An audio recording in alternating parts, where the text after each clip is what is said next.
오늘도 하나님께서 주신 귀한 말씀을 통해서 오늘 하루를 살아가고 또한 우리의 앞으로의 삶을 주님께 맡겨드리며 살아갈 수 있는 귀한 말씀이 저와 우리 모두에게 임하는 시간 되어지길 원합니다. 우리가 사무엘상 말씀을 계속해서 나누고 있죠. 어떤 시대입니까? 마지막 사사 시대입니다. 그래서 마지막 사사인 사무엘을 하나님께서 택하셨고 그 땅 가운데 하나님의 말씀을 대언하고 이스라엘을 다스리게 하는 사사로 세우셨죠.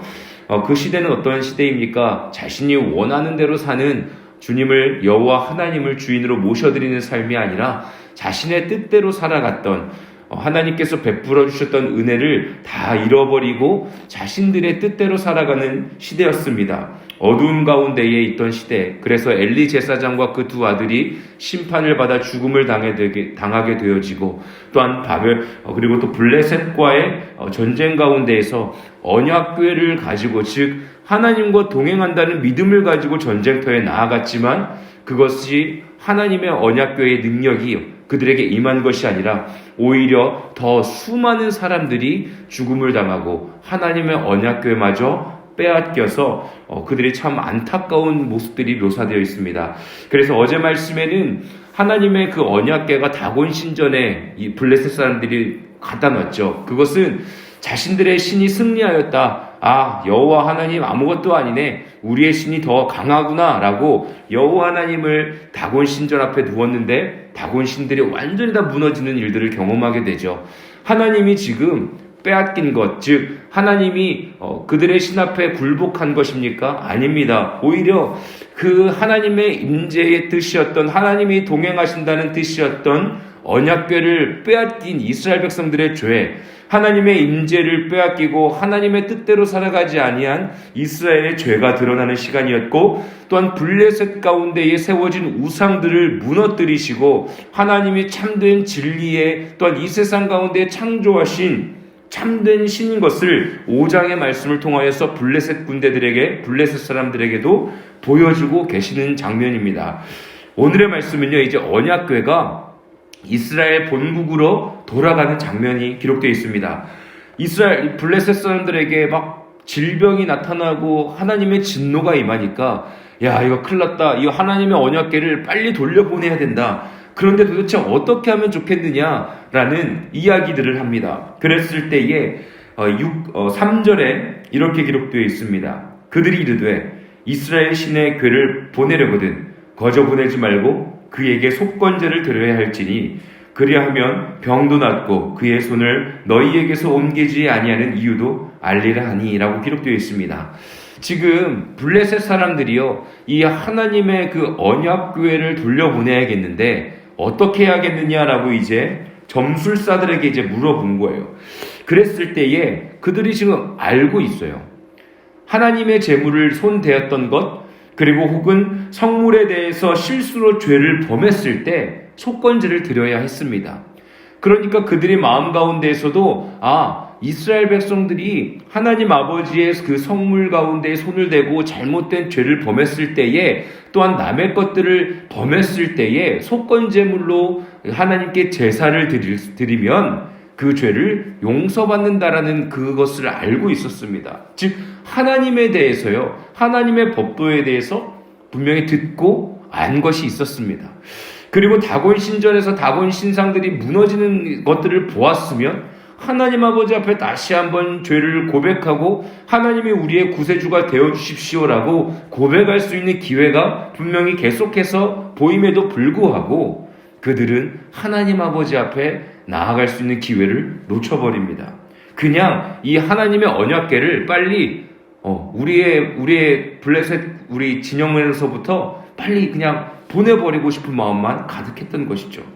그래서 그들은 속건제물을 준비하고 그들에게 임했던 재앙의 모습들에 있는 금지와 또한 그 땅에 있는 형상들을 만들어서 금으로 만들어서 이제 보내려고 합니다. 그러면서 또 고백하는 것이 6절에 이렇게 고백합니다.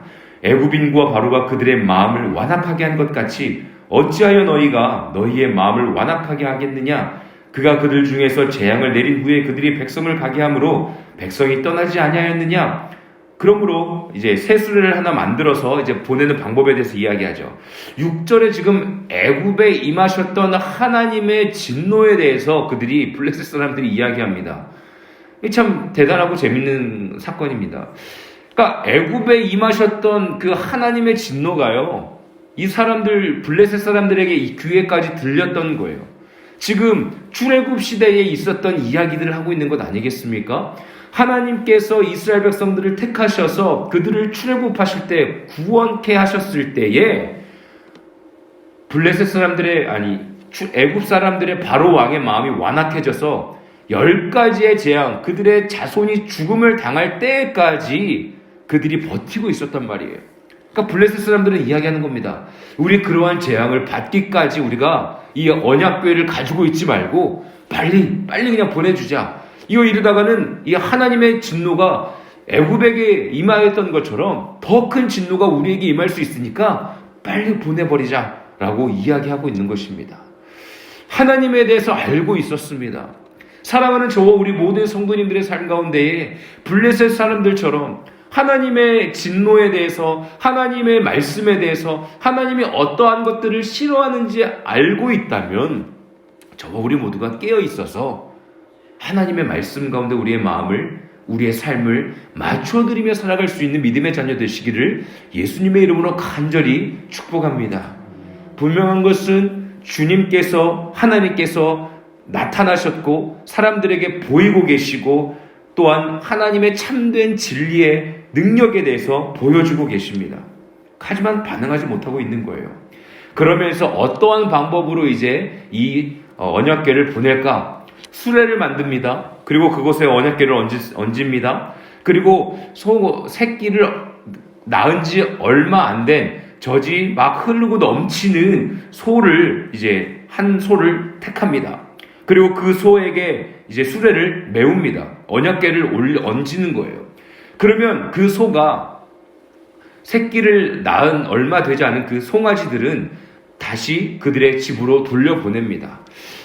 그리고 나서 이 언약궤를 맨 어미 소가 벳세메스로 바로 곧장 가면, 즉 이 벳세메스 지역은요, 레위인들이 있는, 이스라엘 백성 레위인들이 있는 곳입니다. 우리가 요번에 여호수아 21장 이제 말씀을 주일날 나눌 텐데 16절에 보면 이제 아론의 자손들이 벳세메스 지역에 있다라고 기록이 되어 있거든요. 그러니까 예배를 집도하고 성소를 관리하는 레위인들이 있는 벳세메스 지역으로 만약에 이 소가 바로 간다면 이것은 하나님께서 우리에게 내린 진노다. 그런데 만약에 모성애가 지금 가득한 새끼 송아지를 얼마 나지 않아서 젖이 철철 넘치는 이 어미소가 바로 벳세메스로 가지 않고 자기의 새끼 소들이 있는 우리로 만약에 간다고 하면 이것은 하나님의 진노가 아니요 그냥 우연으로 우리에게 내린 병이다, 질병이다, 진노다 라고 우리가 여기자라고 지금 이제 12절까지 이야기하고 있는 것입니다. 이 마음의 밭 가운데요 깔려있는 것이 뭐냐?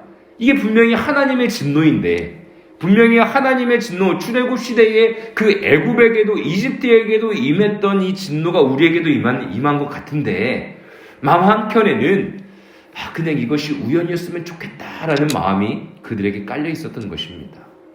그러면서 그들이 계획한 그 모든 일들이요, 한번 이렇게 어미소가 분명히 그 송아지들을 사랑하는 마음으로 그들을 향해서 가지 않겠느냐.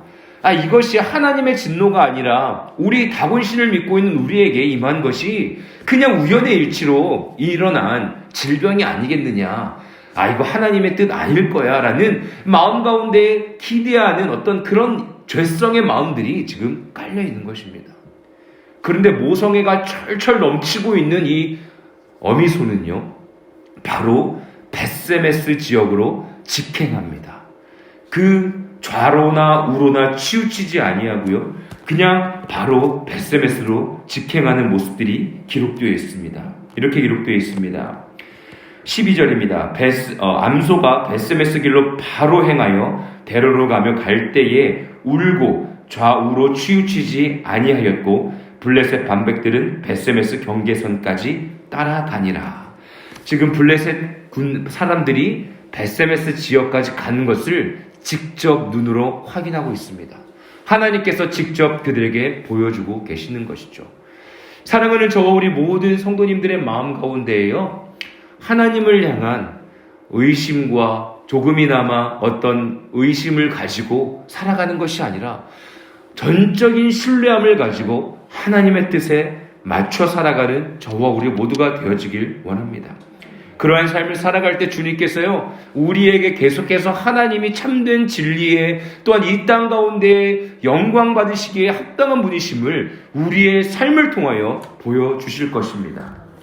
이제 베세메스 지역에 도착했습니다. 그때에 어떻습니까? 13절에 보면 베세메스 사람들이, 즉 이스라엘 백성들, 레위인들이 아주 기뻐합니다. 골짜기에서 밀을 베다가 눈을 들어 괴를 보고 그 본 것을 기뻐하더니 수레가 베세메스 사람 여호수아의 밭 큰 돌에 있는 곳에 이르러 선지라. 무리가 수레의 나무를 패고 그 암소를 번제물로 여호와께 드리고 레위인은 여호와의 궤와 그 궤와 함께 있는 금봉을 단지 상자를 내려다가 큰 돌 위에 두매 그날에 베세메스 사람들이 여호와께 번제와 다른 제사를 드리니라. 지금 이 사람들이요, 무엇을 해야 될지 알고 있습니다. 다시 하나님의 언약궤가 왔다. 할렐루야. 기뻐하면서 그들이 가지고 있었던 죄를 전가하고 짐승을 잡아서 여호와 하나님께 번제를 드립니다. 예배를 드린 거예요. 잘한 거죠. 그렇게 해야죠. 그들이 왜 언약궤를 빼앗긴 것은요, 수치요, 그들의 연약함이요, 또한 자신들의 아주 큰 잘못인 것을 알고 있었던 거예요. 그런데 19절부터 21절에 보면 베세메스 사람들이 여호와의 궤를 들여다본 까닭에 그들을 치사 5만 70명을 죽이신지라. 여호와께서 백성을 쳐서 크게 살육하셨으므로 백성이 슬피 울었더라. 참 아이러니합니다. 여호와 하나님의 궤를 다시 찾았습니다. 하나님께서 어떻게 보면 전쟁을 통하여서 이스라엘 백성들에게 어떻게 보면 힘으로 그 언약궤를 다시 빼앗은 것이 아니라요, 하나님 스스로가 지금 하나님의 백성들을 향하여 오신 거예요. 근데 그들이 하나님께 번제도 잘 드렸습니다. 아주 기뻐했습니다. 그런데 왜 하나님의 언약궤를 봅니까? 지금 하나님의 우리의 구약 성경의 말씀, 이제 민수기의 말씀에 기록되어 있는 것을 보면 하나님의 언약궤를 보지 말아라. 하나님의 성물에 손을 대지 말아라. 너희의 죄로 인하여서 죽을까 걱정된다라는 하나님의 말씀이 분명히 있거든요. 이것을 레위인들이 모를 리가 없습니다. 분명히 알고 있습니다. 그런데 왜 하나님의 언약궤를 보았는지는 알 수가 없습니다. 하지만 우리가 추측할 수 있는 것은요, 바로 사사시대입니다. 자신들의 뜻대로 살았던 그 사사시대, 하나님의 말씀 가운데에, 하나님의 명령 가운데에 모세와 여호수아 시대를 거쳐서 하나님께서 분명히 그들에게 말씀해 주셨던 그 은혜의 말씀을 기억하지 않고 자신의 뜻대로 해석하고 자신의 뜻대로 제사를 드리고, 그래서 엘리 제사장과 홈리와 비느하스도 죽임을 당하였던 것처럼 지금 이 시대는 거룩한 세대가 아니요, 흑암에 가득한, 하나님의 뜻을 구별할 수 없는 죄악에 가득한 시대였다는 것을 우리가 다시 한번 알 수가 있습니다. 자신들의 죄를 회개할 수 있는, 어떻게 보면 다시 한번의 기회입니다. 수많은 사람들이 죽임을 당하였습니다. 그렇다면 그들이 무엇 해야 됩니까? 깨달아야죠. 분명히 모세를 통하여서 또한 우리에게 말씀해 주신 법이 있는데, 율법이 있는데 우리가 왜 그 율법을 지키지 아니했을까? 하나님의 법을 왜 따르지 않았을까? 우리가 왜 그것을 들여다보았을까?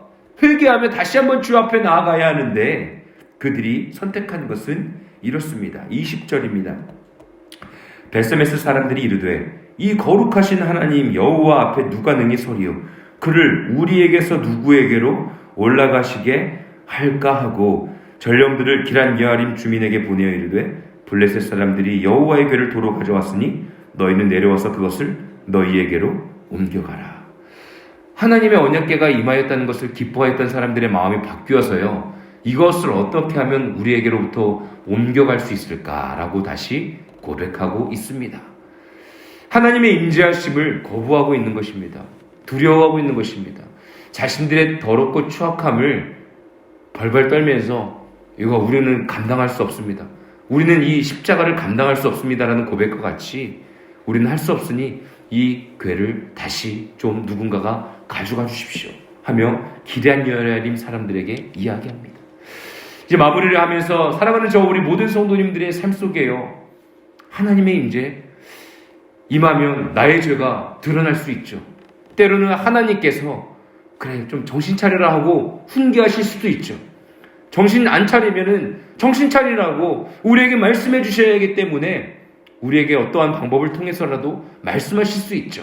그렇다면 우리가 두려워하면서 또한 때로는 여호와 하나님을 원망하면서 하나님을 밀어내는 것이 아니라 주님 아버지 앞에 회개하며 하나님이 부어주실 그 영광의 은혜의 때를 다시 한번 기대하며 주님의 곁으로 나아갈 수 있는 저 우리 모든 성도님들 되시기를 예수님의 이름으로 간절히 축복합니다. 아멘. 우리 이 시간에 주여